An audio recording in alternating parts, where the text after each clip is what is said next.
सेव्यमान पावनाङ्घ्रिपङ्कजम् ज्ञानयज्ञसूत्रमिन्दुशेखरम् कृपाकरम् नारदादियोगिवृन्दवन्दितम् दिगम्बरम् काशिकापुरादिनाथ कालभैरवम् भजे।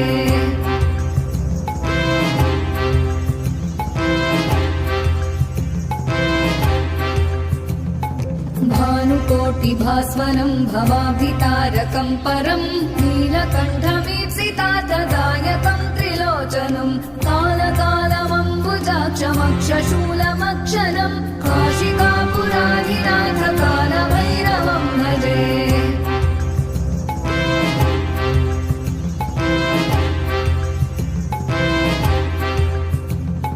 शूलटङ्कपाशदण्डपाणिमादिकारणम्